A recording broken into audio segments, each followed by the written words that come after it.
देखिए यहाँ पे हम लोग आज से हम लोग संसद शुरू कर रहे हैं, ठीक है ना।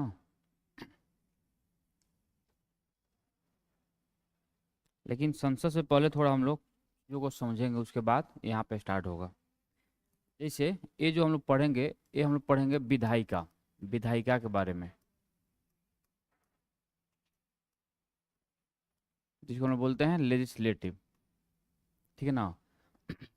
तो विधायिका में दो प्रकार की विधायिका है।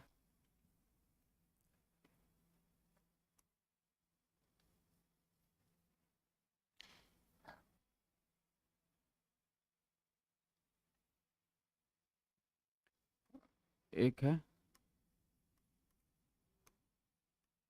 केंद्रीय विधायिका,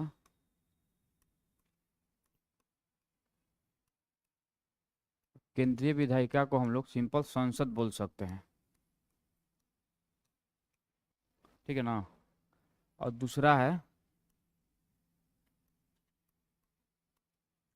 राज्य विधायिका,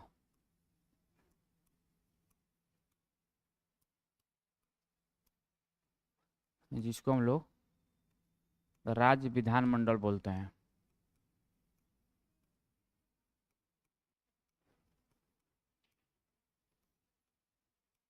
राज्य विधानमंडल बोलते हैं, ठीक है ना। थोड़ा चीज़ों को यहाँ पे समझिएगा।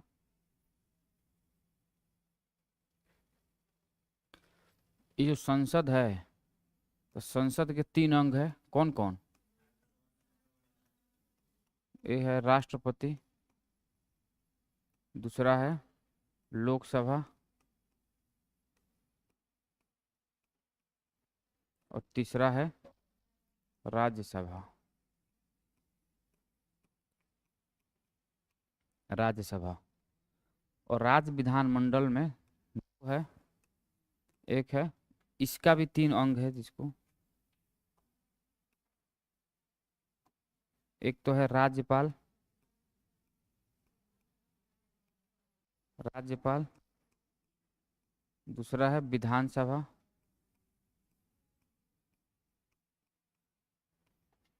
और तीसरा है विधान परिषद।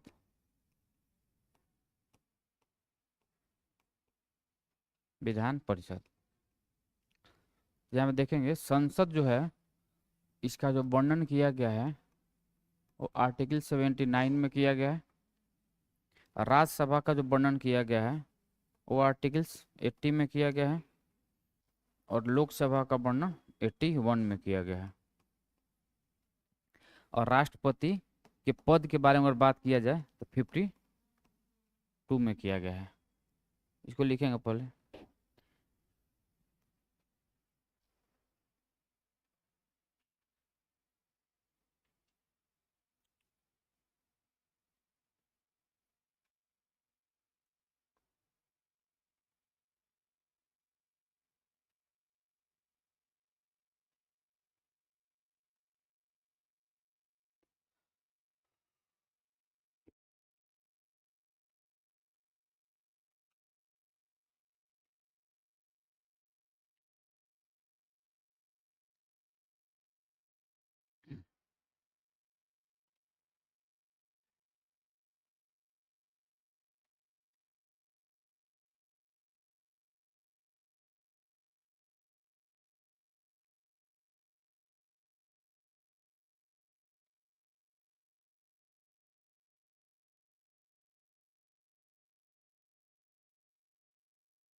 यानी 79 में संसद के बारे में वर्णन किया गया है, उसके संरचना के बारे में।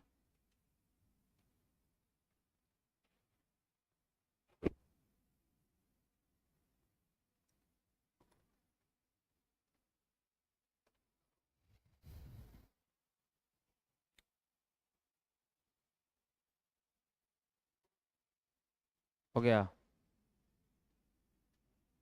देखिए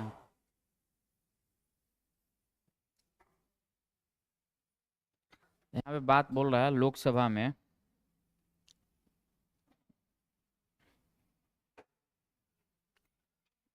मान लीजिए ये यहाँ पे लोकसभा के बारे में, तो लोकसभा को हम लोग निचला निचला सदन बोलते हैं, सबको पता है।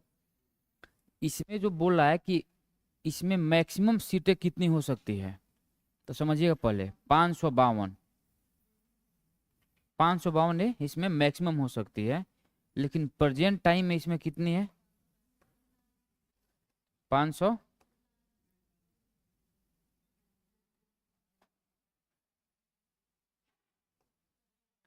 पहले था 543 प्लस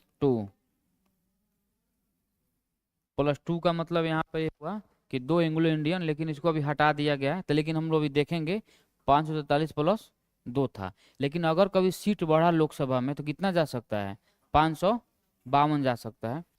उसी तरह अगर राज्यसभा के बारे में बात किया जाए, तो राज्यसभा में जो मैक्सिमम सीटें होंगी वो 250 हो सकती है, ठीक है ना।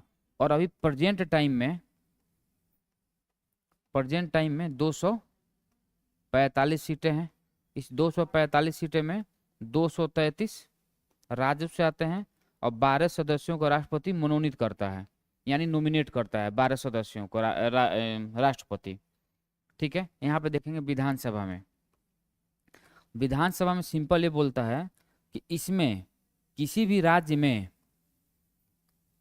राज्य में मैक्सिमम 500 सीटें हो सकती है, मैक्सिमम 500 विधानसभा की सीटें हो सकती है, और मिनिमम 60 हो सकती है, ठीक है। लेकिन कुछ राज्य अपवाद है जहाँ पे 60 से भी 40 सीटें हैं, ठीक है ना। तो 60 से 40 सीटें हैं, इसके बारे में हम लोग पढ़ेंगे तब बात करेंगे, क्योंकि पूरे राज्यों में है नहीं। तो चलो विधानसभा के बारे में बात कर रहे हैं कि जिस तरह लोकसभा केंद्र है, सेम काम विधानसभा राज्य स्तर पर करता है। जिस तरह इसको हम लोग अस्थाई सदन बोलते हैं, अस्थाई बोल सकते हैं, या इसको हम लोग उच्च सदन बोलते हैं, उच्च सदन बोलते हैं। उसी तरह यहाँ पे विधान परिषद को भी हम लोग यहाँ पे अस्थाई सदन बोलते हैं, ठीक है ना, या इसको हम लोग उच्च सदन बोल सकते हैं, ठीक है ना। तो समझेंगे पहले बात क्या है। बात यहाँ मैं बोल रहा हूँ कि अभी हम लोग पढ़ेंगे संसद के बारे में, संसद के संरचना के बारे में। तो संसद के संरचना में हम लोगों ने राष्ट्रपति के बारे में पूरा पढ़ लिया है, उपराष्ट्रपति के बारे में पढ़ लिया है। तो राष्ट्रपति पढ़े तो हम लोग पढ़ेंगे लोकसभा तथा राज्यसभा के बारे में यहाँ पे। लेकिन मैं इसलिए यहाँ बता रहा हूँ कि इसको, इस विधायिका जो है, जिसको हम लोग लेजिस्लेटिव बोलते हैं इंग्लिश में, लेजिस्लेटिव, एक केंद्रीय तथा जो संघीय विधायिका हो चाहे राज्य की विधायिका हो, इसको डिवाइड कैसे किया गया, इसलिए इसको डिवाइड किया गया कि जो भारत है वो संघात्मक शासन व्यवस्था को अपनाया है, संघात्मक शासन व्यवस्था को अपनाया है भारत। और ये कहाँ से लिया गया है, कनाडा से इसको लिया गया है। इसी संघात्मक शासन व्यवस्था के अंतर्गत ही कुछ पावर केंद्र को दिया गया है और कुछ पावर राज्य को दिया गया है। लेकिन अगर इस दोनों में सबसे पावरफुल कोई बोले तो केंद्र है भारत में, क्योंकि भारत की जो संविधान भी है वो भी रिजिड के साथ साथ फ्लेक्सिबल के साथ साथ रिजिड भी है। बहुत सारे ऐसे केसेस हैं जहाँ पे भारत का संविधान केवल हम लोगों के साथ रिजिड व्यवहार करती है, यानी एकात्मक व्यवहार करती है, और कभी कभी संविधान हम लोग के साथ संघात्मक व्यवहार करेगी। संघात्मक का मतलब कि पावर को डिस्ट्रीब्यूट कीजिए, जिसको जो पावर लायक जितना है उतना उसको पावर दीजिए। लेकिन अगर कभी कभी ऐसा सिचुएशन क्रिएट होता है देश में जहाँ पे संविधान किसी को पावर देना नहीं चाहती है, पूरा पावर ले आकर केंद्र में इम्पोज कर देती है, सिंपल बात है यहाँ पे बोल रहा है। कोरोनाकाल में राइट टू जो क्या बोलते हैं उसको, फंडामेंटल, उसका हनन होगा ही। आप बाहर बाहर नहीं निकल सकते हैं, जा नहीं सकते हैं कहीं पे, एकदम माना था ना। तो अगर राइट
कहाँ था? अच्छा, इधर था।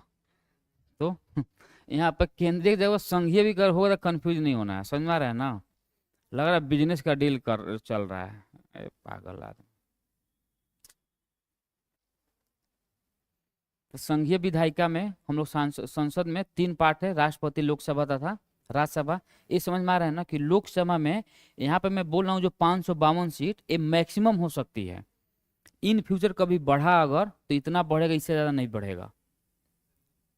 ये मैक्सिमम अभी तक बताया जा रहा है, बढ़ने के लिए फिर अमेंडमेंट हो जाएगा, उसमें कौन सी बड़ी बात है, लेकिन अभी तक बताया जा रहा है कि मैक्सिमम इतना ही सीट होगा, और कभी भविष्य में बढ़ा तो तो वही तो, इसलिए तो उसको मैं बोल रहा हूँ कि जब अभी मैक्सिमम इतना बता रहा है, अगर बढ़ाना होगा तो संशोधन कर लेंगे। लोकसभा में सीटें कम है, बढ़ाना है, इसका हटाना है, इसको लाना है, तो संशोधन करते हैं ना इसमें, विधानसभा के द्वारा इसको क्रिएट किया जा सकता है, एबोट किया जा। हाँ, अब जब भी बढ़े उतना भी, अभी हम लोग इतना समझना है कि मैक्सिमम इतना सीटें हो सकती है लोकसभा में। अभी वर्तमान में 543+2 है। 2 राष्ट्रपति, 2 एंग्लो इंडियन का चुनाव करते थे, नॉमिनेट करते थे, लेकिन अभी इसको 104वां संविधान संशोधन के द्वारा इसको हटा दिया गया है। ठीक है ना? लेकिन हम लोग अभी यहाँ पे इसलिए देख रहे हैं कि ताकि पता चले कि पहले एंग्लो इंडियन का मतलब कि भारत ग्रह के बाहर में काम करो, वहां के रिप्रेजेंट, जैसे एक पित्रोदा करके एक है, सैम पित्रोदा, जो कांग्रेस का मतलब अंतर्राष्ट्रीय लेवल का वो है, सलाहकार मान लीजिए।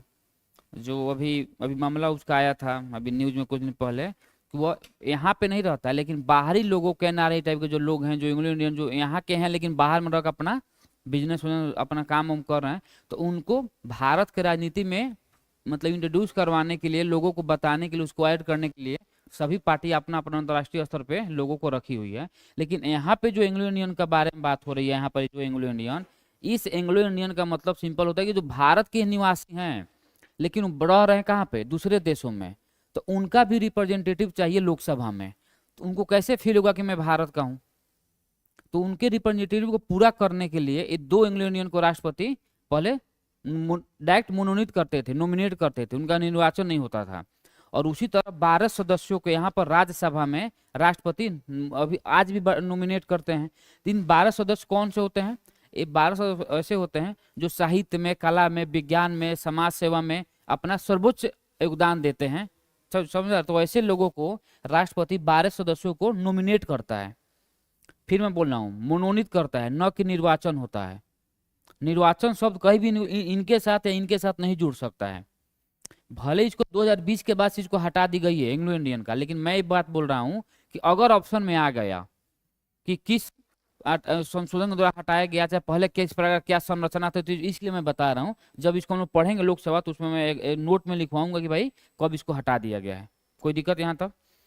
फिर मैं बोल रहा हूँ यहाँ पे विधानसभा में कि विधानसभा में किसी भी राज्य के विधानसभा में जो सीटें होंगी वो मैक्सिमम 500 जा सकती है, मैक्सिमम, उससे ज़्यादा नहीं जा सकती है। और अभी अगर कम होगी तो 60 रहेगी। लेकिन कुछ ऐसे भी राज्य हैं जहाँ पे विधानसभा की 40 सीटें हैं, ठीक है ना? तो वहाँ पे ये जो कौन है, तो उस वैसे राज्य का विधानसभा में सीटें संख्या कम है जहाँ पे जनसंख्या कम है। अच्छा, यहाँ पे सुनिए, यहाँ पे जो राज्यसभा के बारे में बात की जा रही है, राज्यसभा के बारे में 250 सीट, सारे राज्यों में अलग अलग राज्यसभा की सीटें हैं।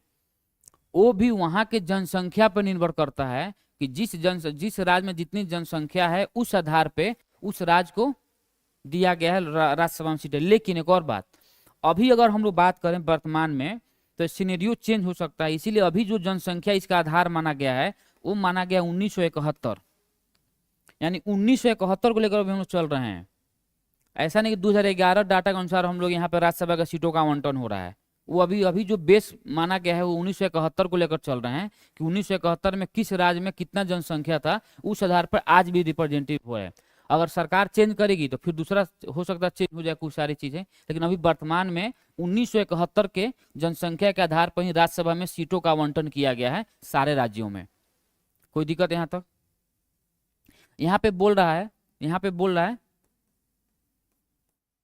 कि विधान परिषद में कितनी सीटें होंगी, तो जिस राज्य में विधान परिषद है और उस राज्य में जितनी भी विधानसभा की सीट है उसका लगभग मैक्सिमम एक तिहाई मैक्सिमम होगा। कोई दिक्कत? फिर मैं बोल रहा हूँ कि जैसे मान लीजिए बिहार में कितनी विधान परिषद की सीटें हैं, लगभग 75 है, 75 है, और विधानसभा की सीटें, तो उसको जब एक तिहाई निकालेंगे तो लगभग उसी के आसपास में आएगा, एक आध दो कम या ज्यादा, यानी मैक्सिमम 101 तिहाई होनी चाहिए। जिस भी राज्य में विधान परिषद होगी वहां की सीटें कितनी होगी, तो वहां के विधानसभा पर निर्भर करता है कि उसमें कितनी सीटें होंगी। कोई दिक्कत समझने में यहाँ पे? ये अभी तक ये हम लोग को विधायिका के, अच्छा ये जो पावर इसलिए लाया गया है सारा चीज क्योंकि भारत संघात्मक शासन व्यवस्था को अपनाया है। लेकिन अगर यहीं पे हम लोग थोड़ा यूएसए को बारे में यहाँ पे बात करें, यूएसए के बारे में, तो जो यूएसए है, अमेरिका है, वहां पे जो राज्यसभा की सीटों का आवंटन किया गया है, तो प्रत्येक राज्य को वहां पे 2-2 सीटें दी गई है। प्रत्येक राज्य को वहां पर 2-2 सीटें दी गई, यानी उस राज्य में जनसंख्या कितनी है नहीं उससे कोई मतलब नहीं है, सभी राज्यों को समान प्रतिनिधित्व दिया गया है। इसीलिए वहां पे पूर्ण संघात्मक व्यवस्था है अमेरिका का। लेकिन भारत का पूर्ण संघात्मक शासन में क्वासी फेडरल है भारत का, यानी आधा संघात्मक और आधा एकात्मक है। इसीलिए पूरा पावर, ज्यादा पावर, पूरा का लगभग ज्यादा पावर केंद्र अपने पास रखती है। इसलिए रखती है कि भाई राज मतलब औकात ना भूले, औकात में रहा करे, सिंपल बात यही बोल रहा है। पूरा पावर राज्य को दे दिया जाएगा तो दिक्कत हो जाएगी। जब हम राज्यसभा में पढ़ेंगे तो इसको भी कुछ एक्स्ट्रा पावर दी गई है, जैसे आर्टिकल 249 के द्वारा, आर्टिकल 312 के द्वारा। क्या है हम लोग देखेंगे। इतना समझ में आ गया चीजें, सारा चीज? किसी को डाउट है? किसी को डाउट नहीं है? चलिए अब हम लोग बात करेंगे यहाँ पे राज्यसभा के बारे में।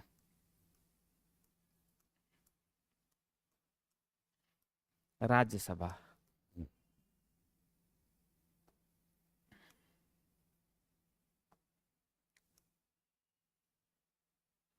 हम्म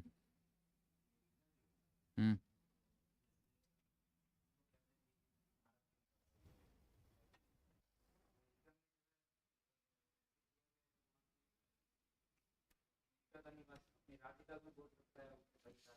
वहां से मुझे बोल रहा हूँ कि भारत में सिंगल सिटीजनशिप है, अमेरिका में डबल सिटीजनशिप है। यानी वो अमेरिका, पूरे अमेरिका के साथ साथ वो किसी पार्टिकुलर राज्य का भी अपना नागरिक है। भारत में हम लोग केवल भारत के नागरिक हैं। समझ में आ रहा है ना? हम लोग केवल भारत, हम लोग नहीं बोलते हम लोग बिहार के नागरिक हैं तो यूपी के नागरिक हैं, तो मतलब हम लोग निवासी हैं, नागरिक नहीं है। नागरिक केवल भारत के हैं। हम लोग का बर्थ प्लेस अलग अलग हो सकता है, जात अलग हो सकता है, समुदाय अलग हो सकता है, लेकिन जब भी नागरिक के बारे में बात होगी तो हम लोग भारत के नागरिक हैं, सिटीजन्स है, न कि हम लोग बिहार झारखंड जो भी जहाँ भी होगा वहाँ के नहीं है। कोई दिक्कत समझने में? अब यहाँ पे देखिए राज्यसभा, राज्यसभा के बारे में हम लोग बात करेंगे कि राज्यसभा में जो आर्टिकल्स 80 है वो राज्यसभा के संरचना, संगठन, कार्य इत्यादि के बारे में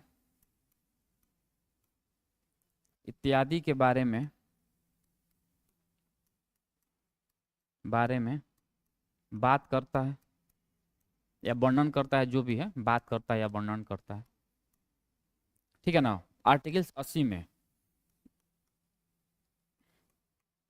ठीक है। दूसरा बात यहाँ बोल रहा है कि मान लीजिए राज्यसभा में जो सीटों का आवंटन किया गया है, राज्यसभा में जो सीटों का आवंटन किया गया है, सीटों का जो आवंटन किया है, सीटों का आवंटन वो किस आधार पर किया गया है?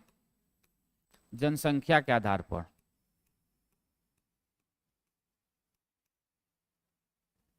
जनसंख्या के आधार पे। पूरे जनसंख्या आधार क्या माना गया है? 1971। ठीक है। दूसरा बात बोल रहा है कि राज्यसभा में कैसे निर्वाचन होता है। तो सबको पता है कि राज्यसभा में जो निर्वाचन होता है वो अप्रत्यक्ष रूप से यानी इनडायरेक्टली। अच्छा, और इसमें कौन से लोग भाग लेते हैं इस निर्वाचन में? तो उस राज्य के विधानसभा के सदस्य, उस राज्य के विधानसभा के सदस्यों के द्वारा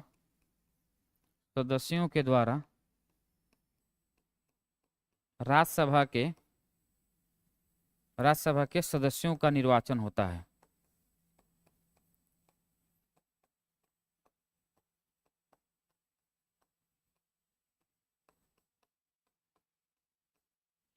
निर्वाचन होता है, लिखिए इसको।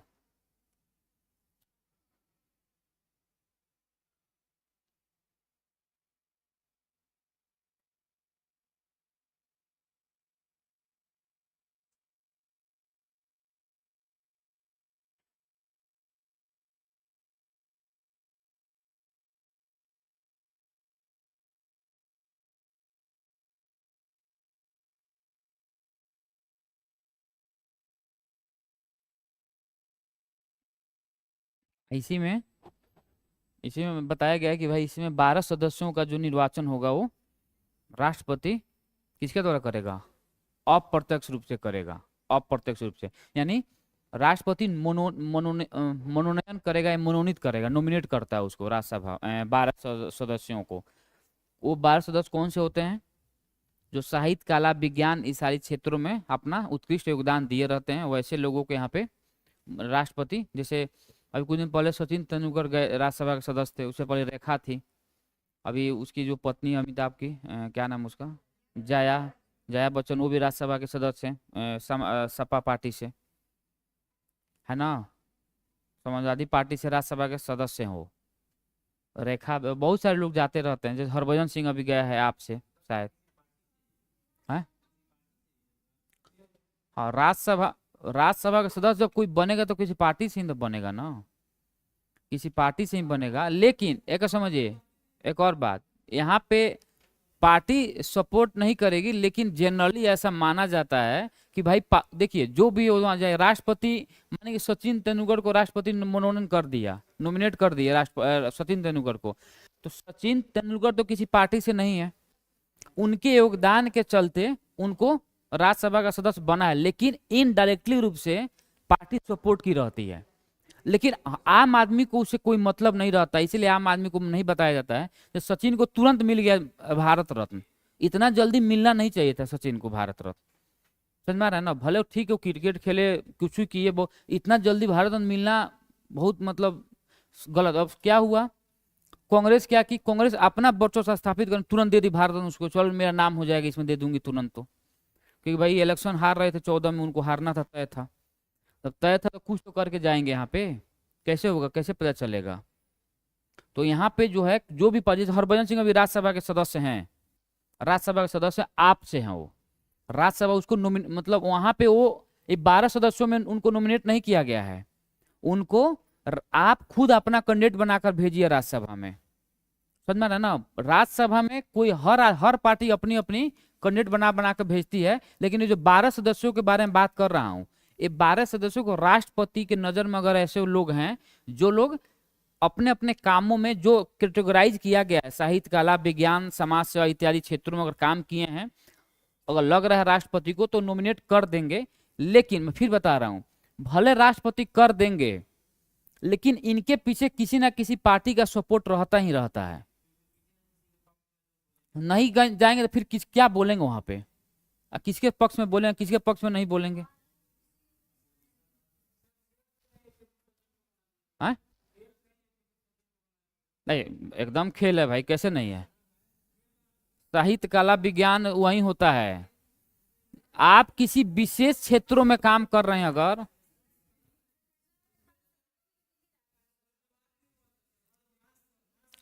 अरे पहले बात तो सुन लो भाई, बात तो सुन लो। बोला जा रहा है कि साहित्य, कला, विज्ञान, खेल कूद में अगर आपने कुछ उत्कृष्ट योगदान दिया किसी विशेष क्षेत्रों में, ठीक है ना, किसी विशेष क्षेत्रों में आपने योगदान दिया है, तो उसमें किसमें योगदान दिए हैं? खेले में दिए हैं ना, जिसको संकाय के रूप में रखा जाता है उसको, तो उसी में आता है वो। हाँ, तो अभी तो मैं तो यहाँ पे क्या बता रहा हूँ मैं,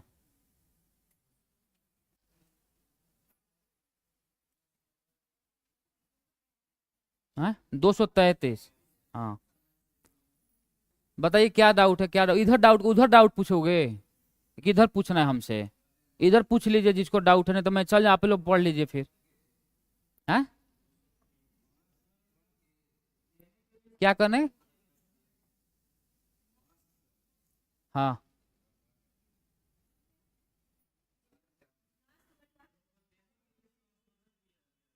क्या, किसको देने के लिए? हाँ।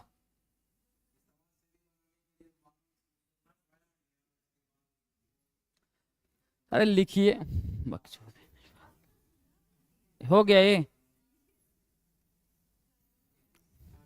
हाँ तो नहीं है तो खेल नहीं है, मान लीजिए नहीं है, उसमें मेरा कौन सी बात है। छापी। छापी। मास्क बांटने समाज सेवी बन जाएंगे सचिन? पूरा जिंदगी क्रिकेट वालों कुछ जानते नहीं है वो क्या क्या समाज सेवा बन जाएंगे वो? उनकी पहचान किससे है? खेले से पहचान है ना, कि मास्क बांटने से उनकी पहचान बन जाएगी?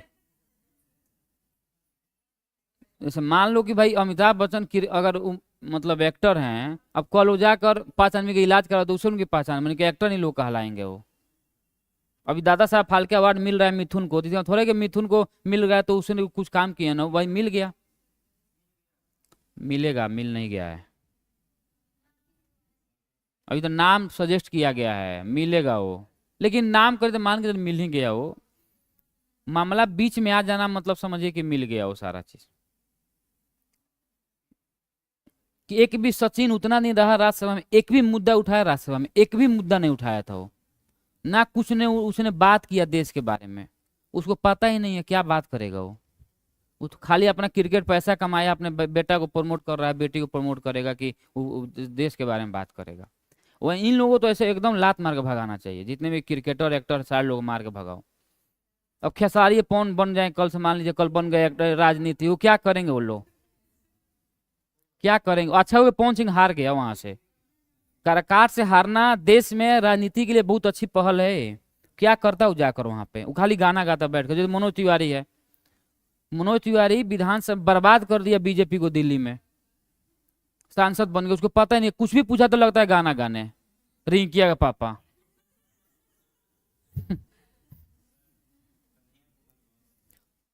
हाँ, कन्हैया कुमार कुछ हद तक सही है, लेकिन गलत पार्टी में है, उनका भी ज्यादा दिन कुछ हो नहीं पाएगा।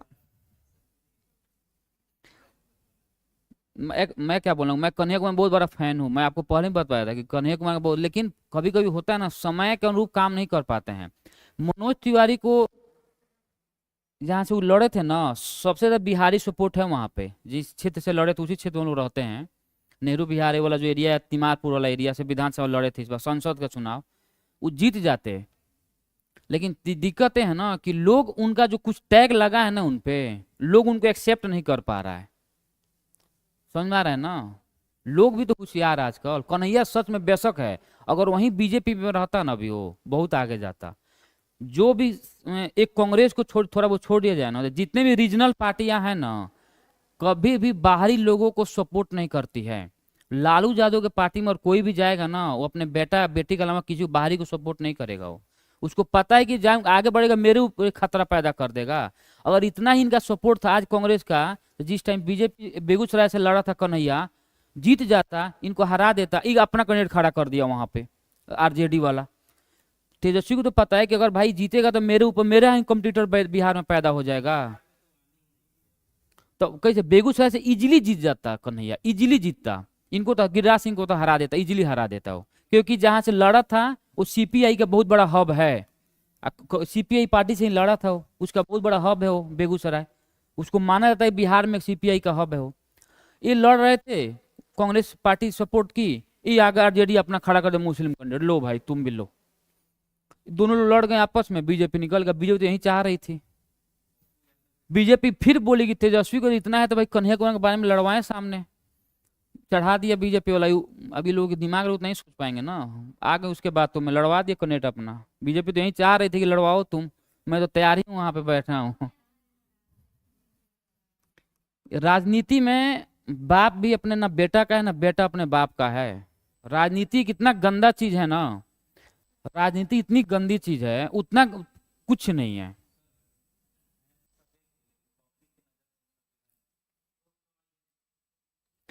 वो तो रहेगा ही। अच्छा तो क्या लालू यादव का बेटा तेजस्वी हम लोग के साथ बैठ के खाना खाएगा कि मोदी के साथ ही बैठ के खाएगा?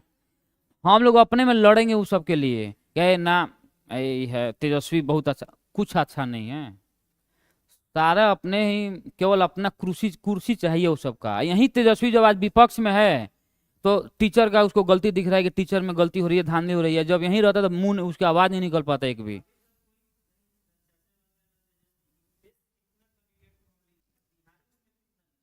नहीं वो तो डाटा है, अब डाटा जाके चेक कीजिए। वो तो लगातार बताया जा रहा है कि भाई अभी रिपोर्ट आया था कुछ दिन पहले कि यू बिहार के बाहर के लोगों का 1 to 5 में सबसे ज्यादा सिलेक्शन हुआ है। तो लोग डीएलएड भी तो किए हैं बिहार के बाहर के। और इधर ना थोड़ा हवा उठा है, बिहार में लोग दान दान डीएलएड बीएड कर रहे हैं। पहले तो लोग जो बेरोजगार रहते तो वो लोग बीएड करते थे, यार कुछ नहीं चलो बीएड कर लें। अब लोग एकदम जोश के साथ बीएड कर रहे हैं, अंतर है। यूपी में जो बच्चे हैं, यूपी में जो लड़कों का माइंडसेट है ना, वो लड़का शुरू से ही वहाँ का लड़के लड़कियां जो भी है तुरंत बीएड डीएलएड करना शुरू कर देता है, शुरू से उसको पता है। इसीलिए बिहार में अगर मान लीजिए कि 50 लड़के उधर से आए हैं यूपी से ना, तो यूपी बीएलएड डीएलएड सारा, अरे एस टेट पास करके आए हैं ना, सी टेट तो हुआ है ना, सी टेट पास करके आए हैं। बिहार में अभी जो एनआईयूएस से जो डीएलएड हुआ है 18 महीने का, अभी इस पे भी रोक है। अभी रोक है, अभी सरकार कुछ बोल नहीं रही है। अरे भाई कहाँ हटा दिया, लोग जॉब कर रहे हैं। फर्स्ट वाला जितने लोगों का सिलेक्शन हुआ है इसी से द्वारा हुआ है। अभी सरकार इस पे कुछ बोल नहीं रही है, सुप्रीम कोर्ट ने इसको खारिज कर दिया है डिसीजन, इसके इस डिग्री को 18 महीने वाला। और मैं लिख के दे रहा हूँ, अगर सब कुछ ठीक रहा तो इस बार जहां जो बीजेपी अगर बन गई सरकार या जेडीयू का सरकार बनी, ये जितने लोग भी टीचर बने 18 महीने को सारे लोगों को कैंसिल करेगी वो। सुप्रीम कोर्ट का डिसीजन थोड़े लोग पलट देंगे। सुप्रीम कोर्ट इसको खाली, अभी इसलिए सरकार कुछ नहीं बोले कि इलेक्शन है। कुछ भी सरकार की तरफ से मामला आएगा वो इसके अगेंस्ट में चला जाएगा, फिर दूसरे पार्टी को सपोर्ट मिल जाएगा।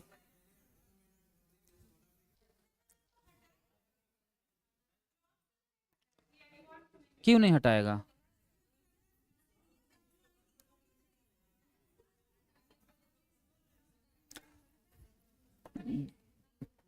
पहली बात तो यह है कि जितना बोला जा रहा है बस इतना ही सुनना है। अपना दिमाग अपने पास रखना, घर पे जाकर सोचना है। मैं जो बोल रहा हूँ सिर्फ सुनना है। 5 साल करके यूपी सरकार हटवा दी कि नहीं? 5 साल 69,000 टीचरों को लात मार के भगाई है, लात मार के। 69,000 5 साल जो जॉब किए थे उनको हटा दिए, 69,000 शिक्षकों को। जब 69,000 शिक्षकों जिसका सैलरी यहाँ से दुगुना 3 गुना है, तो यहाँ पे क्या औकात है इन लोगों का? सुप्रीम कोर्ट जब इसको खारिज की है इसको, अभी सरकार इसलिए नहीं बोले, मामला बीच में ही पकड़ रहा था, तो एकदम नीतीश कुमार एकदम दबा दिया मामला को कि भाई कुछ भी बोलेंगे अगेंस्ट पार्टी को सपोर्ट मिल जाएगा, लोगों का सहानुभूति उधर गेन कर लेगा वो। तो सहानुभूति भी तो गेन करवाना है लोगों का। नीतीश के आम आदमी की नजर में और खासकर लेडी की नजर में नीतीश कुमार बहुत रिस्पेक्ट है, तो इसलिए भी कुछ नहीं कर रहा है कि तुरंत उधर सरकार अपनी बनेगी इनको हटवाएगा। कुछ ना कुछ तो आएगा इधर मामला, क्योंकि जैसे अगर बिहार नहीं हटाई मान लेते हैं, तो जो उत्तराखंड अभी रोक लगा दी, उत्तराखंड हटाई है, सब राज्य अपना अपना बोलेगा ठीक है तो मेरे राज्य में भी लोग सब लोग करेंगे, जो एनआईयूएस वाले जितने लोग हैं। सुप्रीम कोर्ट का डिसीजन है ना, अभी इसके दबा कर रखा गया बिहार में, कुछ बोला नहीं जा रहा है, खाली रिजल्ट आने दीजिए इलेक्शन का। अभी बहुत सारा कांड होने वाला है बिहार में जो पता नहीं है किसी को। अभी आपको क्या लगा टीचर और इतना आसानी से हो जाएगा? 4 साल तक जो लोग करेंगे ना, 4 साल तक लगातार जांचेज होंगी। एक भी पकड़ाने पे 4 साल का पैसा पूरा रिफंड होगा, उनको घर बेच कर देना होगा। आपको क्या लड़के जो जॉब कर रहे हैं मजे में नहीं है, जो फ्रॉड आदमी है ना वो जा नहीं पा रहे हैं स्कूल में। अब जितना लगातार जो जांच हो रही है, जिधर उधर से डिग्री खरीद खरीद कर रखे थे। 4 साल, पहले 3 साल था, बढ़ा दिए सरकार की 4 साल तक जांच करो। अब ये नहीं पता मुझे शिक्षा वीर होगा कि नहीं होगा।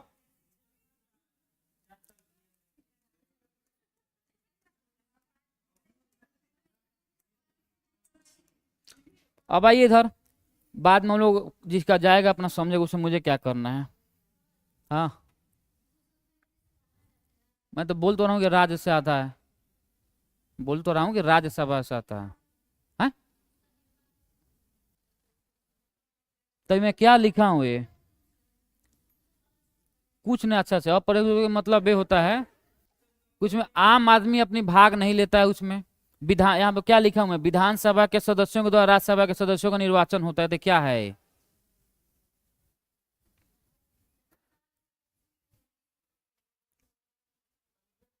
जो कैंडिडेट रहेगा उसको चुनेंगे।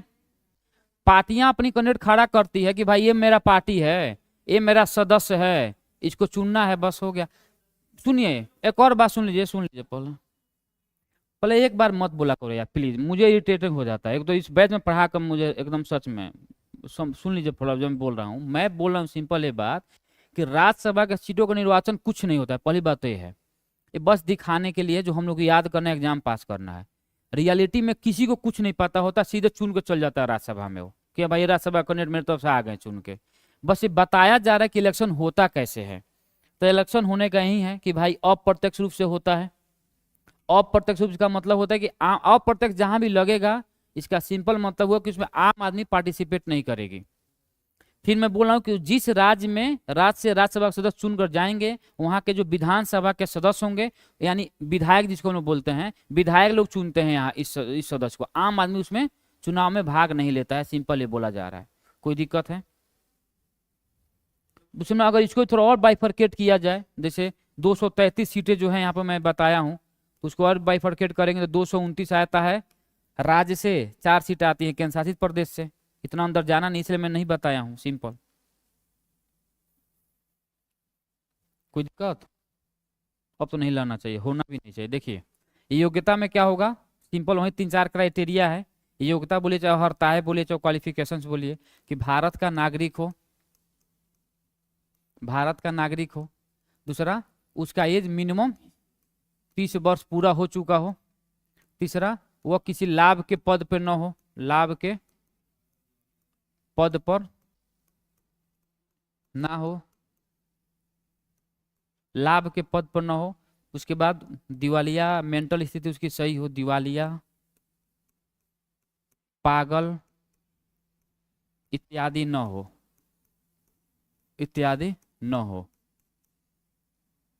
ये सब उसकी योग्यता है, ठीक है। उसके बाद हम बात करेंगे यहाँ पे कार्यकाल।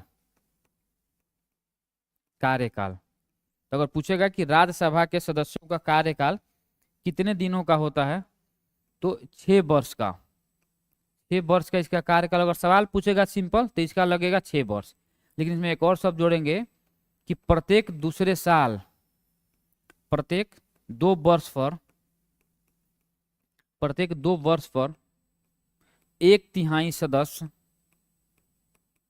1/3 सदस्य अपना कार्यकाल पूरा करके, अपना कार्यकाल पूरा करके पद छोड़ते हैं। यानी इसका सिंपल हुआ कि कार्यकाल का मतलब कि भाई अगर सवाल सिंपल पूछेगा कि राज्यसभा के सदस्यों का कार्यकाल कितने दिन का होता है, तो 6 वर्ष। और यहाँ पे बोला जा रहा है कि प्रत्येक दूसरे वर्ष 1/3 सदस्य अपना कार्यकाल पूरा करके निकल जाते हैं। इसका मतलब क्या हुआ यहाँ पर समझेंगे कि जैसे मान लीजिए कि 2012 है, 2014 है, 2016, 18, 2020।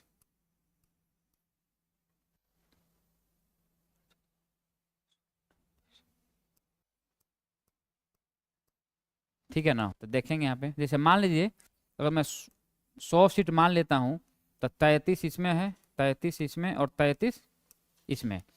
तो एक बोला कि प्रत्येक दूसरे साल 1/3 सदस्य, तो ये 12 का कार्यकाल कब पूरा होगा? 18 में पूरा हो जाएगा। तो 2 साल बाद यानी 12 से जब आएगा मामला, इसमें 14 में जाएगा, तो 1/3 सदस्यों का चयन यहाँ पे, यानी ये लोग इसमें से 1/3 सदस्य अपना पद छोड़कर कहाँ जाएंगे? बाहर जाएंगे। और इनका कार्यकाल कहाँ पे पूरा हो रहा है? 18 में। जो लोग 2 साल बाद फिर इसमें ज्वाइनिंग होगा 30 लोगों का, तो इनका कार्यकाल कब कहाँ पूरा होगा? 20 में होगा। यहाँ से निकलेंगे लोग, फिर अगला जो 16 में होगा, जितने लोग का सदस्य चुनाव होगा, उसमें से ये लोग कहाँ, इनका कार्यकाल कब तक जाएगा? 22 में। यानी प्रत्येक दूसरे साल 1/3 सदस्य अपना कार्यकाल पूरा करते हैं, करके बाहर निकलते हैं और कुछ नए लोगों का फिर से इलेक्शन, इसमें 33 लोगों का यहाँ पर, फिर यहाँ पे होगा 33 लोगों का इलेक्शन। यानी मैं सिंपल बोल रहा हूँ कि जब 100 सीट हो तब, इस 100 सीट पर मैंने निकाला है एग्जाम्पल देकर। इस समझ में आ रही चीज मैं जो बताया हूँ मैं, कि प्रत्येक दूसरे साल 1/3 सदस्य अपना कार्यकाल पूरा करके निकलेंगे। और मैं बोल रहा हूँ कि इसका कार्यकाल 6 वर्ष का होगा, तो 6 वर्ष 12 से 6 18 पूरा है यहाँ पे, ठीक है ना। 14 से 20 यहाँ पर होगा और 16 से 22 यहाँ पर होगा। कोई दिक्कत यहाँ तक?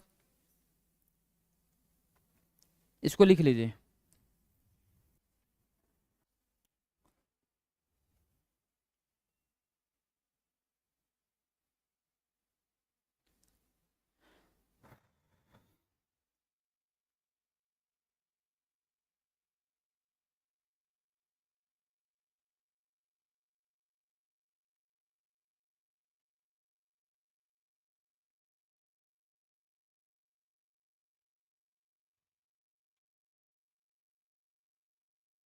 हो गया?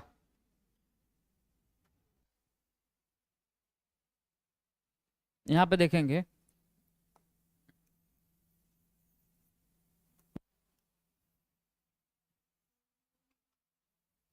राज्यसभा से बाहर में कुछ इसको अधिकार दिया गया है, जिसमें समझेंगे राज्यसभा को कुछ विशेष शक्तियां दी गई है, ठीक है ना। राज्यसभा को कुछ विशेष शक्ति दी गई है। पहला है आर्टिकल 249, आर्टिकल 249, ठीक है ना। तो आर्टिकल 249 में बोल रहा है, जैसे याद कीजिए अनुसूची 7 में क्या है, 7 हाँ, जो यहाँ पे बोल रहा है कि राज्य सूची, केंद्रीय सूची और समवर्ती सूची। तो बोल रहा है कि आर्टिकल 49 में कि जो राज्य सूची के कुछ ऐसे विषय हैं, राज्य सूची के कुछ ऐसे विषय, राज्य सूची में मान लीजिए कुछ ऐसे विषय हैं जो लग रहा है कि यह राष्ट्रीय महत्व के हैं, राष्ट्रीय महत्व के हैं, तो इस राष्ट्रीय महत्व के वाले सूची पे केंद्र कानून बनाएगी, केंद्र कानून बनाएगी। यानी कहने का सिंपल मतलब यह है कि जो 3 सूची में डिवाइड किया गया है, केंद्रीय सूची, राज्य सूची और समवर्ती सूची, तो केंद्रीय सूची में जितने भी कानून है, जितने विषय हैं, उस पे कानून बनाने का अधिकार किसको है? केंद्र को है। राज्य सूची में जितने विषय हैं उस पे कानून बनाने का किसको है? राज्य को है। और समवर्ती सूची पे दोनों मिलाकर काम करेंगे। लेकिन मैं यहाँ पे बात कर रहा हूँ कि आर्टिकल 249 ये कहता है कि जो राज्य सूची के जो कुछ विषय हैं, अगर उसमें कुछ विषय को ऐसा लग रहा है कि यह विषय राष्ट्रीय महत्व के हैं, तो उस विषय पर कानून बनाने का अधिकार केंद्र को है। और एक कहता है आर्टिकल 249, कब कानून बनाया जाएगा?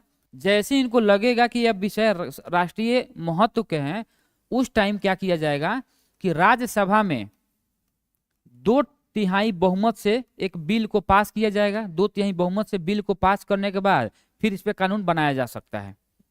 जब तक यहाँ से पास नहीं होगा 2/3 बहुमत से, तब तक वह बिल, उस पे कानून केंद्र नहीं बनाएगी। अब समझ लीजिए, अब यहाँ पे फिर बोल रहा है कि राज्यसभा में 2/3 बहुमत, अगर सरकार को लगे कि सरकार कानून बना देगी, लेकिन अब हम लोग को थोड़ा देखना है, तो अगर एक प्रोसेस क्या है कि लगभग 2/3 बहुमत से इस सब पर सारी पार्टियां एक साथ आ जाती है, पैसा बढ़ाना तुरंत एक साथ आ जाएगी सारी पार्टियां, ठीक है ना। लेकिन महंगाई पे बोलना हो तो नहीं बोलेगी एक साथ सारी, सारा चीज अपना अपना फायदा है।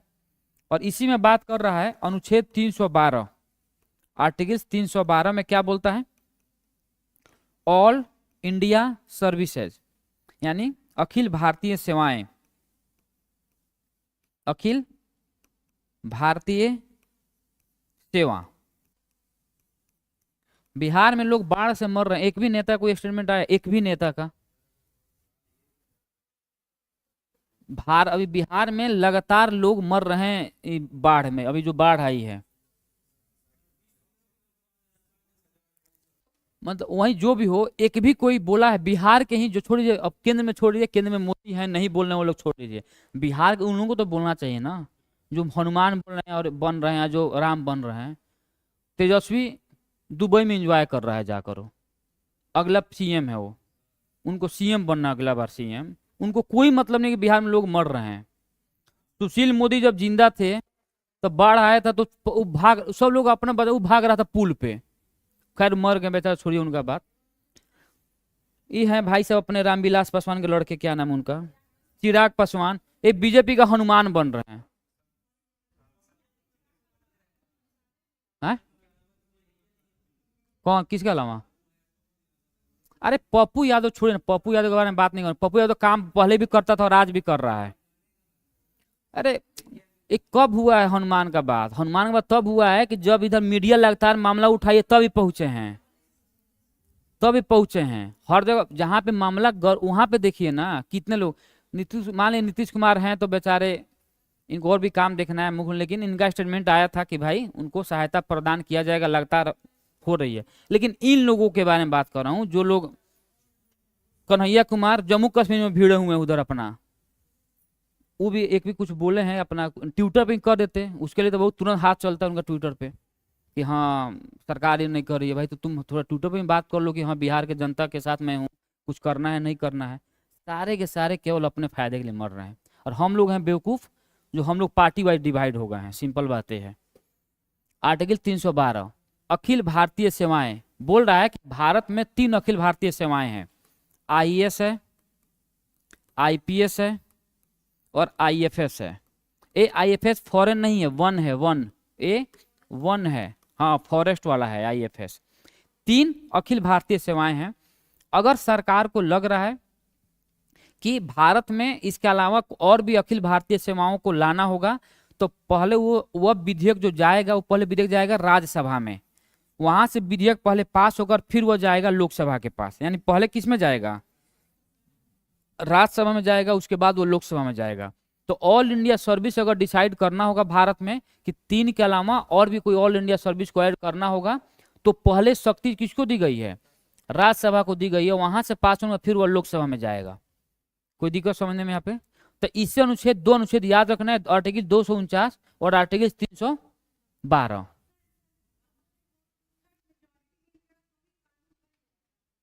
कहाँ पे? नहीं हाँ मैं समझ गया। आप यहाँ पे बोल रही हैं 2/3 मेजोरिटी यहाँ पर बनाना पड़ेगा, उसके बाद ही वह केंद्र उस पर कानून बनाएगी। यानी कैसे ये राष्ट्रीय महत्व का है या नहीं है, तब मैं बोल रहा हूँ कि राष्ट्रीय महत्व का विषय है या नहीं है, इसके लिए राज्यसभा से 2/3 बहुमत से पास होगा, उसके बाद उस पर केंद्र अपना कानून बनाएगी। मैं सिंपल ये बोल रहा हूँ जो जनरल बात कि ये बस दिखाने के लिए है। राष्ट्रीय महत्व का कोई भी मुद्दा आता है तुरंत सारी पार्टियां एक हो जाती है, क्योंकि राज्यसभा में बीजेपी भी है, कांग्रेस भी है, आरजेडी है, जेडीयू है, सारा पार्टियां हैं वहां पे।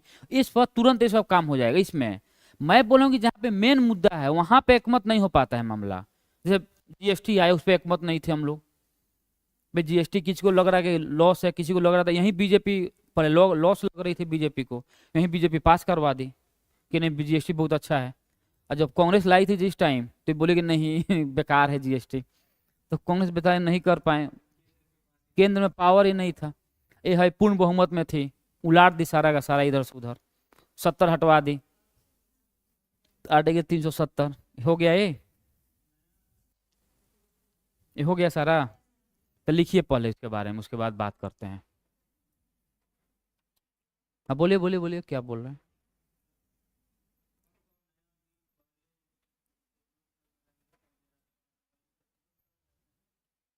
मैं बोल रहा हूँ कि बहुत सारे ऐसे बिल हैं जो पहले लोकसभा में जाएंगे, कुछ ऐसे बिल हैं जो तो वहीं तो 2 बिल हैं बताएं जो पहले राज्यसभा में जा रहा है। यहाँ पे राष्ट्रीय महत्व का कोई अगर विषय है वो भी पहले राज्यसभा में जाएगा। ऑल इंडिया सर्विस अगर क्रिएट करना होगा, नया कुछ बनाना होगा, ऑल इंडिया सर्विस यानी अखिल भारतीय सेवाएं जो पहले से 3 है और 3 के अलावा एक और ऐड करना है, तो इस ऐड करने के लिए पहले राज्यसभा में बिल को पास करना होगा। उसके बाद वो वहां से जब पास होगा उसके बाद हम लोग फिर उसको लोकसभा में जब भेजेंगे। लोकसभा में यहाँ पे पावर कम दी गई है, मेन पावर दी गई है राज्यसभा को। जैसे धन विधेयक में पावर दी गई है लोकसभा को सबसे ज्यादा। लोकसभा से पास होने के बाद धन विधेयक राज्यसभा में जाएगी, तो राज्यसभा को मात्र 14 दिन का टाइम दिया गया है कि आपको 14 डेज के अंदर अंदर आपको पास करना होगा। अगर आप पास नहीं कर रहे हैं तो स्वतः पास मान लिया जाएगा वो, मान उसमें राज्यसभा कुछ नहीं कर सकती है, और इसीलिए क्या करे, राज्यसभा तुरंत पास करे, ठीक है ले जाओ कोई दिक्कत नहीं है मुझे, बेइज्जती करने थोड़ी है कि पास कर दो, कोई महत्व नहीं है यहाँ पे, पूरा महत्व एक ही है, जो केंद्र में बैठा है बस उसका, जो बोलेगा सारा वही घुमा रहा है, पूरा सिस्टम वही चला रहा है, सिंपल, बस हम लोग एग्जाम पास करने थे इसलिए याद करेंगे हम लोग, कोई महत्व नहीं है। आगे बोलिए क्या डाउट और।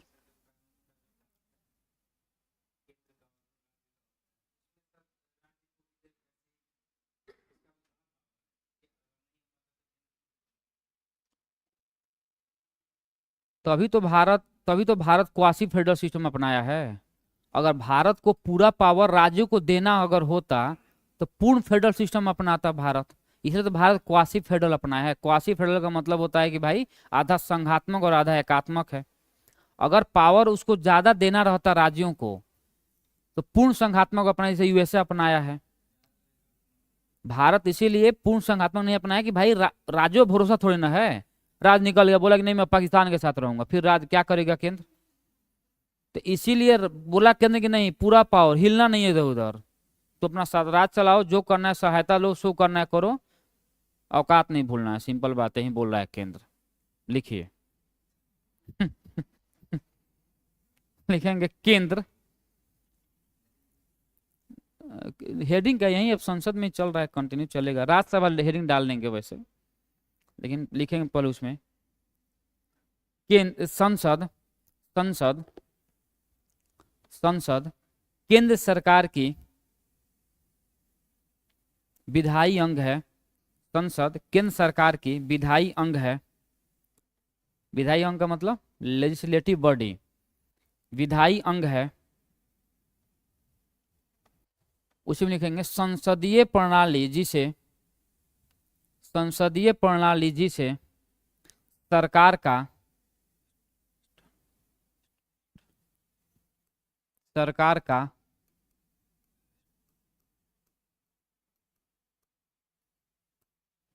सरकार का वेस्टमिंस्टर मॉडल कहा जाता है। सरकार का वेस्टमिंस्टर मॉडल भी कहते हैं,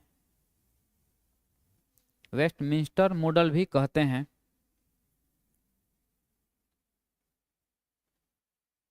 इसी अपनाने के कारण, इसे अपनाने के कारण, इसे अपनाने के कारण भारतीय लोकतांत्रिक व्यवस्था में, भारतीय लोकतांत्रिक व्यवस्था में संसद, संसद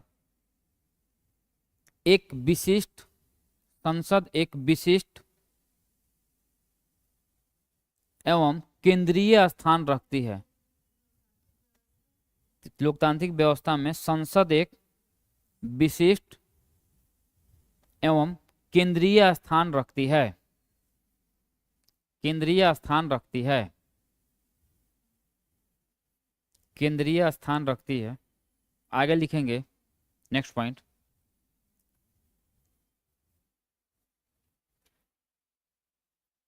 लिखेंगे संविधान के भाग 5, संविधान के भाग 5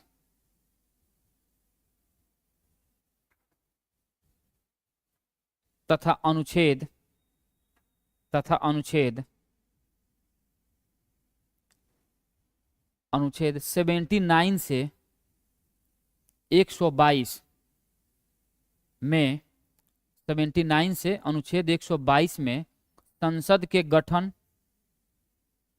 संसद के गठन, संरचना, संसद के गठन, संरचना, कॉमा दे देकर अवधि, अवधि, प्रक्रिया, विशेषाधिकार एवं शक्ति आदि के बारे में वर्णन किया गया है, आदि के बारे में वर्णन किया गया है, आदि के बारे में वर्णन किया गया है। हो गया।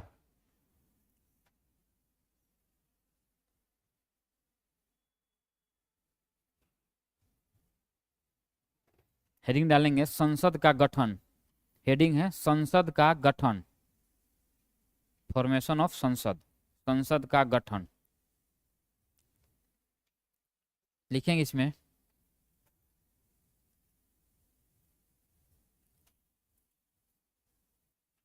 लिखेंगे संविधान के अनुसार, संविधान के अनुसार भारत की संसद के 3 अंग होते हैं। संविधान के अनुसार संविधान के अनुसार भारत के संसद के 3 अंग होते हैं, राष्ट्रपति,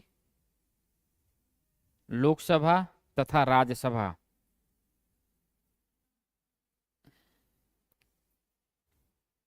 अगला पॉइंट लिखेंगे, नेक्स्ट पॉइंट, राज्यसभा को उच्च सदन, कॉमा दूसरा चैम्बर,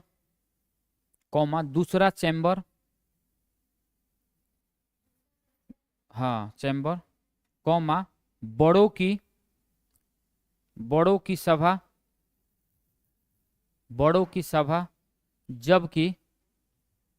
जबकि लोकसभा को निचला सदन, कॉमा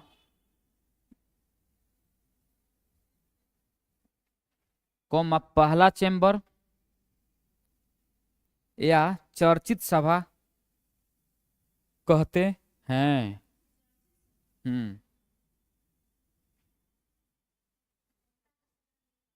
हाँ वही बात हुआ भाई। नेक्स्ट पॉइंट लिखेंगे, नोट में लिखेंगे पॉइंट, नोट करके एक पॉइंट लिखेंगे।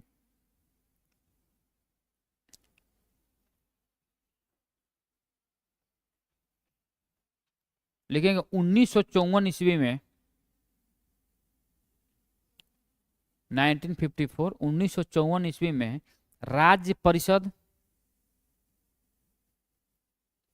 एवं जनता का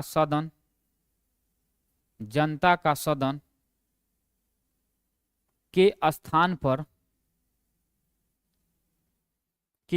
पर क्रमशः राज्यसभा तथा लोकसभा शब्द को अपनाया गया है। राज्यसभा तथा लोकसभा शब्द को अपनाया गया है। यानी 1900 लिखना नहीं है, यानी कहने का मतलब सिंपल है कि 1954 से पहले राज्यसभा को हम लोग राज्य परिषद कहते थे, और 1954 के बाद इसे हम लोग राज्यसभा कहने लगे या लोकसभा कहने लगे। कोई दिक्कत? हेडिंग डालेंगे राज्यसभा की संरचना, हेडिंग डालेंगे राज्यसभा की संरचना।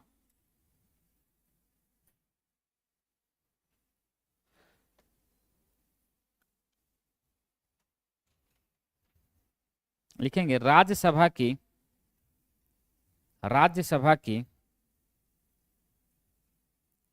अधिकतम संख्या, राज्यसभा की अधिकतम संख्या 250 निर्धारित की गई है, 250 निर्धारित की गई है। इनमें से 238 सदस्य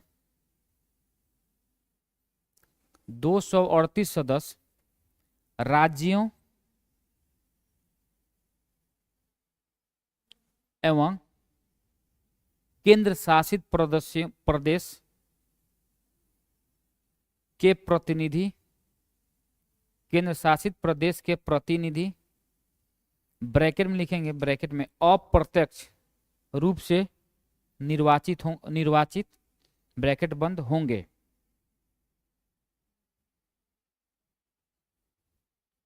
प्रत्यक्ष रूप से निर्वाचित प्रतिनिधि, ब्रैकेट में अप्रत्यक्ष रूप से निर्वाचित ब्रैकेट बंद होंगे, जबकि 12 सदस्य,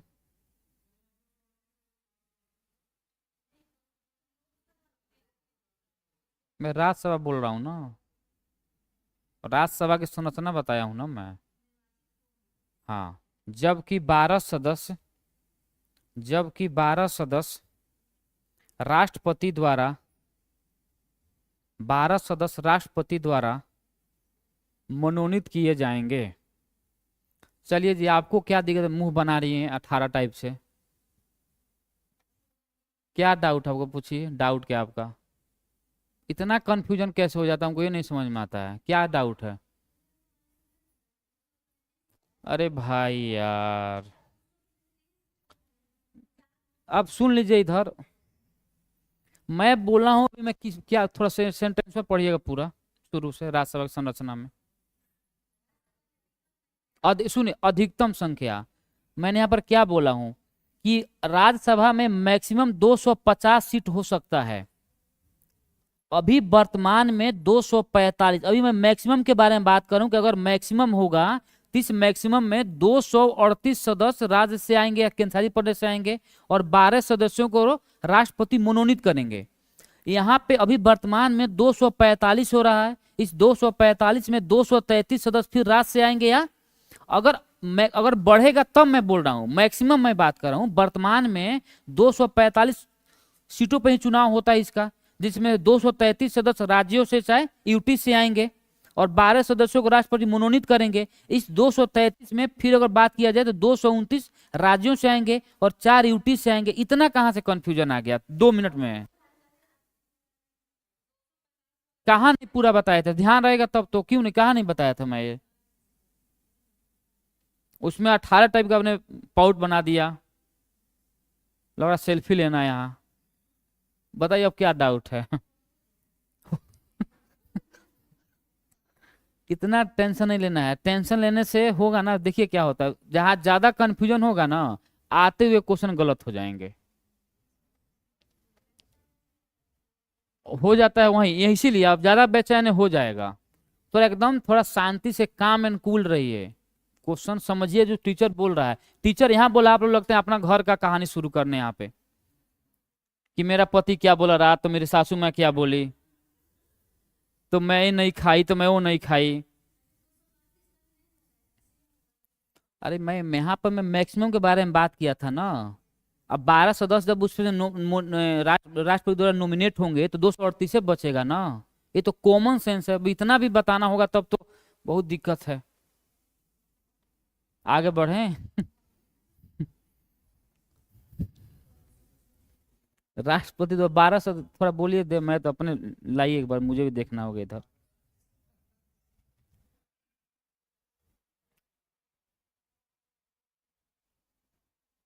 हाँ ठीक है, राज्यसभा द्वारा 12 सदस्य नॉमिनेट करेंगे। नेक्स्ट पॉइंट लिखेंगे, वर्तमान में, वर्तमान में, हाँ हाँ अभी उसी में चल रहा है, वर्तमान में, नेक्स्ट पॉइंट, वर्तमान में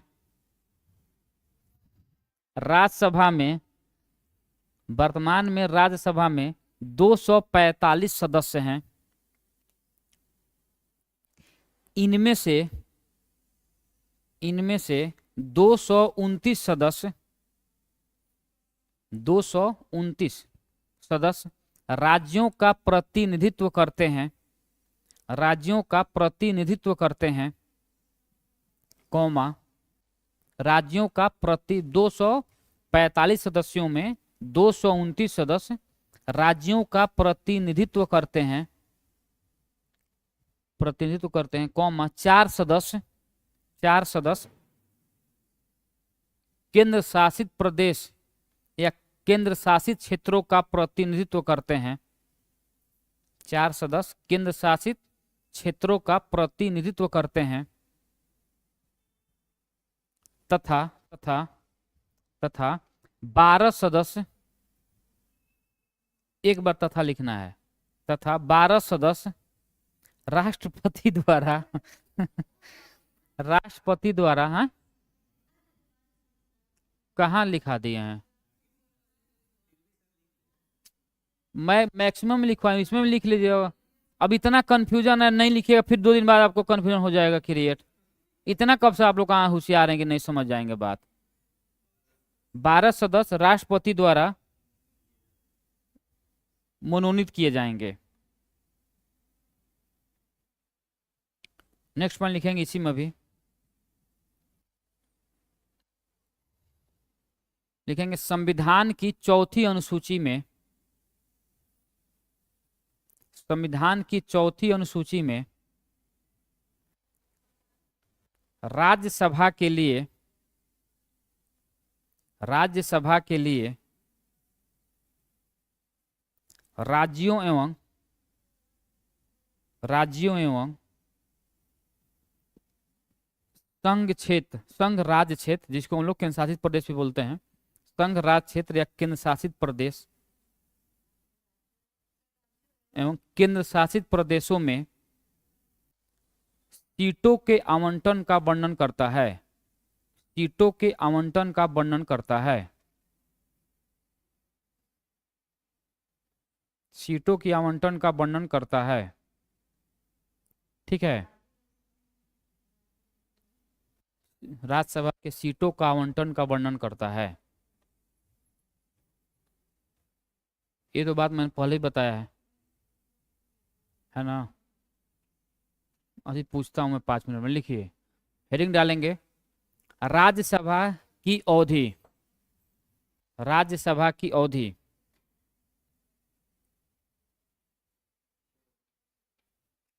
लिखेंगे राज्यसभा के सदस्यों की अवधि, राज्यसभा के सदस्यों की अवधि सामान्यतः 6 वर्ष का होता है, राज्यसभा के सदस्यों की अवधि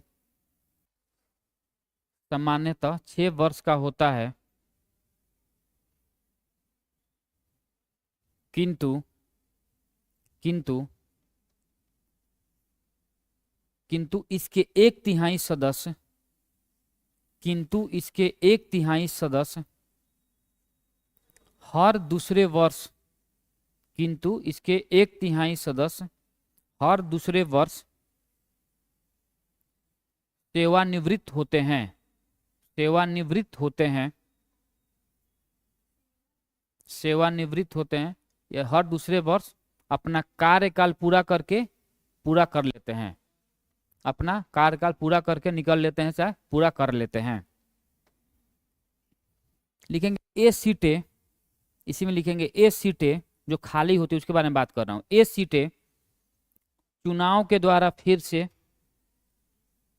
भरी जाती है, ये सीटें चुनाव के द्वारा फिर से भरी जाती है। हाँ, नेक्स्ट पॉइंट लिखेंगे कार्यकाल पूरा किए हुए सदस्य, कार्यकाल पूरा कर चुके सदस्य, कार्यकाल पूरा कर चुके सदस्य कितनी बार भी चुनाव लड़ सकते हैं और नामित हो सकते हैं, चुनाव लड़ सकते हैं और नामित हो सकते हैं।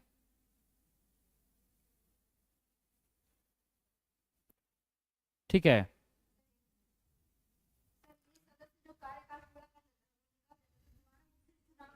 हाँ वही बात करें, पुनर्निर्वाचन इसका हो सकता है, जितने बार भी मन है जा सकते हैं, कोई दिक्कत नहीं है।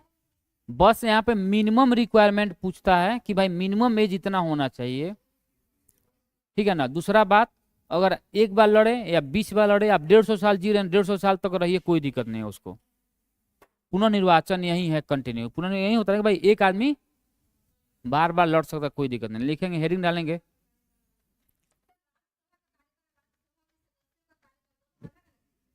राज्यसभा तो कार्यकाल, तो राज्यसभा न विघटन होने वाली संस्था है ना, वो विघटित होती ही नहीं है।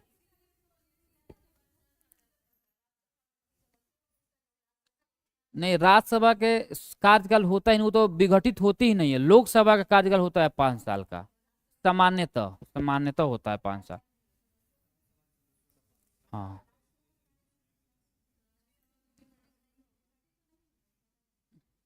चलें, चलिए हेडिंग डालेंगे राज्यसभा के सदस्यों की योग्यता, राज्यसभा के सदस्यों की अहर्ताएं, थोड़ा हेवी शब्द लिखिए, अहर्ताएं, उसी को योग्यता भी बोलते हैं, बात बराबर ही है। या क्वालिफिकेशंस लिख लीजिए, जो मन है लिख लीजिए, नहीं मन है छोड़ दीजिए। हाँ, इसमें लिखेंगे पहला, उसे भारत का नागरिक होना चाहिए। पहला है कि उसे भारत का नागरिक होना चाहिए। दूसरा लिखेंगे वह कम से कम, उसकी आयु कम से कम 30 वर्ष पूरी हो चुकी हो। उसकी आयु कम से कम 30 वर्ष पूरी हो चुकी हो। तीसरा लिखेंगे, हाँ वही,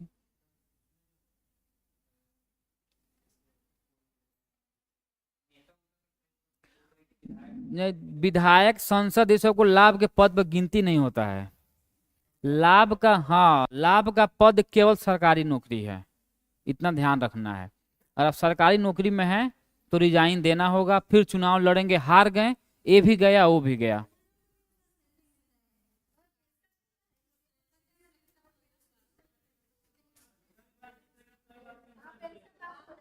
कौन?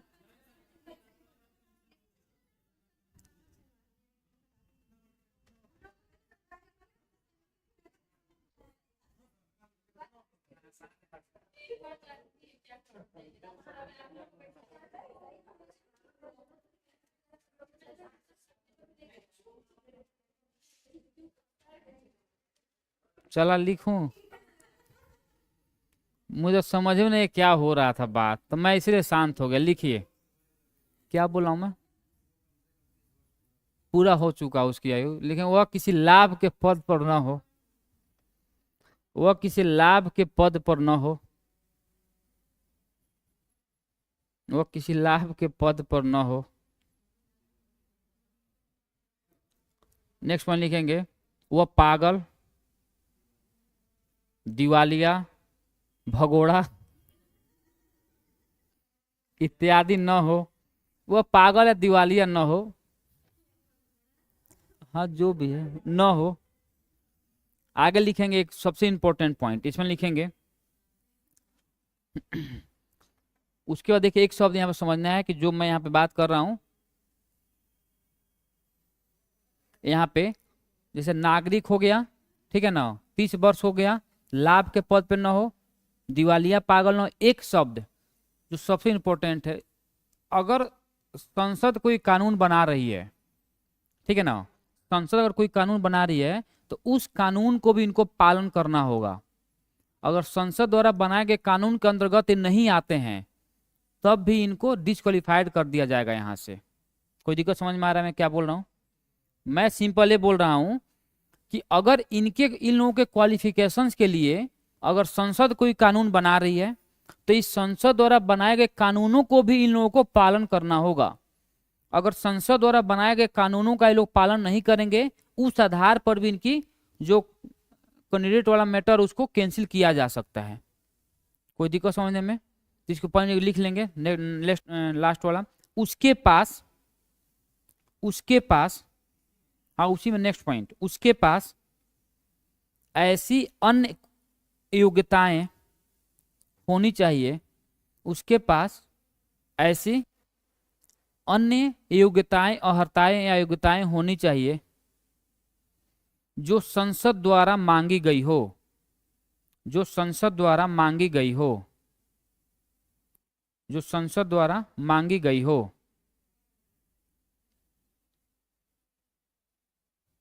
हो गया? नेक्स्ट वन लिखेंगे, नेक्स्ट वन हेडिंग डालेंगे, शपथ तथा प्रतिज्ञान। शपथ तथा प्रतिज्ञान, हाँ? शपथ तथा प्रतिज्ञान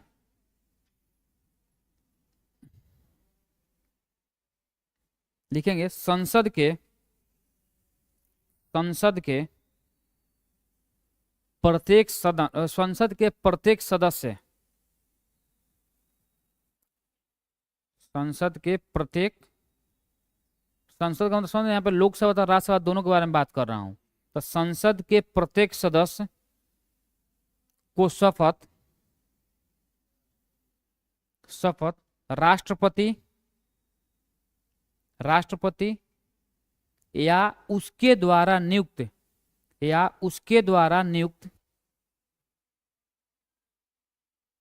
नियुक्त व्यक्ति के समक्ष, या व्यक्ति शपथ दिलाता है, शपथ दिलाता है, शपथ लेना होता है।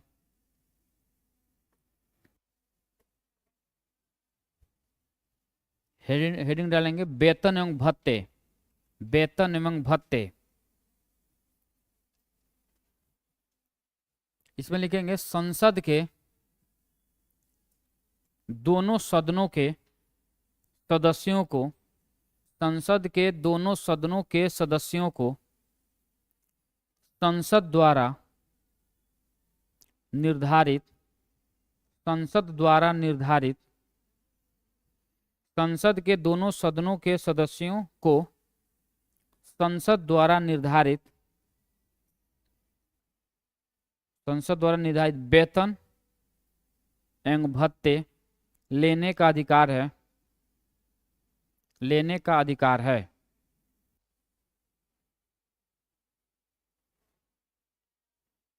लिखेंगे इसी में संविधान में, संविधान में इनके लिए, संविधान में इनके लिए पेंशन का कोई प्रावधान नहीं है, संविधान में इनके लिए पेंशन का कोई प्रावधान नहीं है,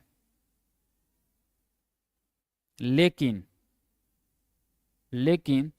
संसद अपने सदस्यों को पेंशन देती है, लेकिन संसद अपने सदस्यों को पेंशन देती है। अब यहाँ पे बात है भाई प्रावधान यहाँ पे नहीं दिया गया है, लेकिन जो भी विधायक बने, एमपी बने, राज्यसभा का सदस्य बने, जो भी बने, उनके लिए पेंशन का प्रावधान अलग से किया गया है, लेकिन संविधान में इसका कहीं से कोई उल्लेख नहीं किया गया है। अब और आपको बताया भी गया था कि जो संसद सदस्य उनको जो वेतन मिलता है यह संसद खुद तय करती है, समय समय पर अपना इसको मतलब संशोधन करती रहती है, तो अपना बना लिए होंगे। मुझे लगा कि इस आधार पर बनाया गया हो कि भाई एक बार कोई विधायक बन के हार गया, सारा पैसा तो खेत बेच के लड़ गया चुनाव, तो फिर क्या खाएगा बाद में, तो कुछ पेंशन मिलता रहेगा तो अपना खाता पीता रहेगा वो, ये भी हो सकता है एक कारण। तो पेंशन का मतलब क्या होता है, तो उतना उतना बार तो मंथली ही मिलेगा, तो उसको पेंशन क्या हो सकता है, पेंशन होता है मंथली के बाद ना। लिखेंगे, हेडिंग डालेंगे राज्यसभा के सभापति, राज्यसभा के सभापति। अच्छा, राज्यसभा का सभापति कौन होता है? हाँ, किस अनुच्छेद में बताया गया है? हाँ, 64 में बताया गया है कि उपराष्ट्रपति राज्यसभा के पदेन सभापति होंगे, और 65 में बताया गया कि अगर राष्ट्रपति नहीं है तो उसके जगह पर यह राष्ट्रपति के कर्तव्यों का निर्वहन करेंगे। ऐसे नहीं चलेगा काम। लिखिए राज्यसभा के सभापति, लिखेंगे राज्यसभा का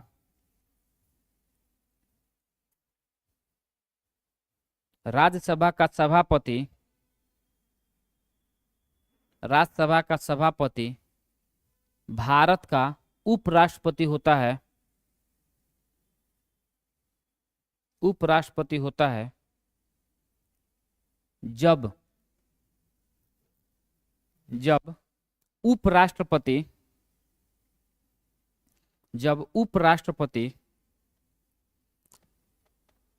राष्ट्रपति के रूप में काम करता है, जब उपराष्ट्रपति राष्ट्रपति के रूप में काम करता है,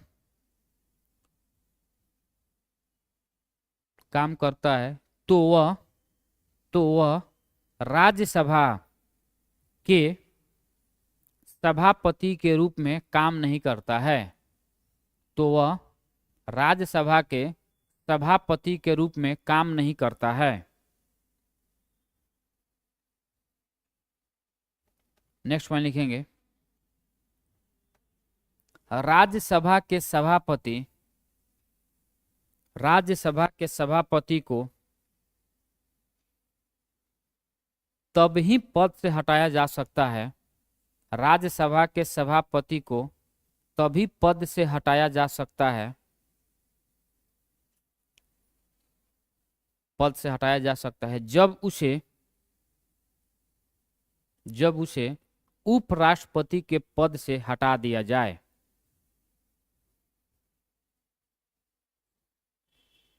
जब उसे राष्ट्रपति के पद से हटा दिया जाए।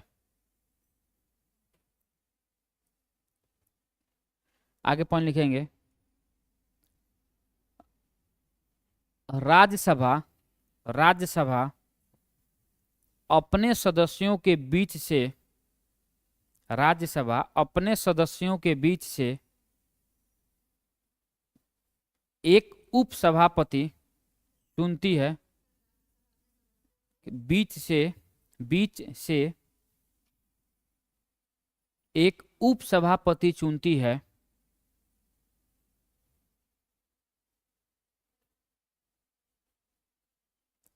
जब किसी कारणवश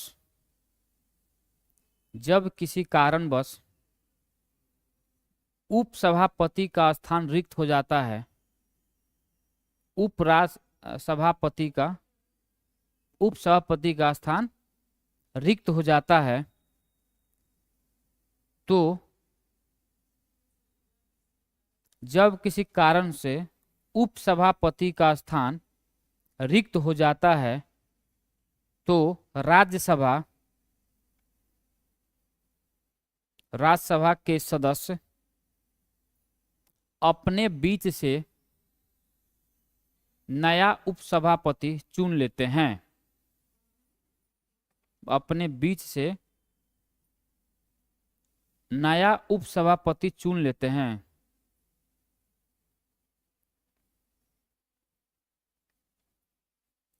इस सब बात मैंने उपराष्ट्रपति के पद में बताया था कि उपराष्ट्रपति जब राष्ट्रपति के रूप में काम करेगा तो वह राज्यसभा के सभापति के रूप में कार्य नहीं करेगा, ठीक है ना। जब वह राज्यसभा के सभापति के रूप में कार्य करेगा तो उपराष्ट्रपति के रूप में कार्य नहीं करेगा। जब वह राष्ट्रपति के रूप में काम करेगा तो जितना पावर राष्ट्रपति को मिलता है पूरा का पूरा पावर इसको मिलेगा, वेतन भत्ता सारा इसके अनुसार मिलेगा।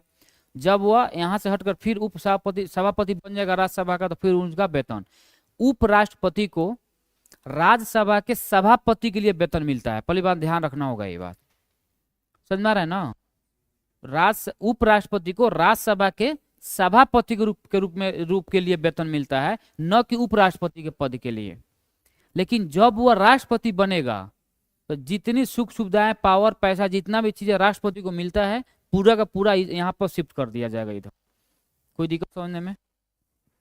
इतना ही बहुत हो गया, 11-2 हो गया है। थोड़ा एक आधा राउंड पूछ लें क्या तब तक? एक दिन गैप से चलिए छोड़ देता हूँ तो।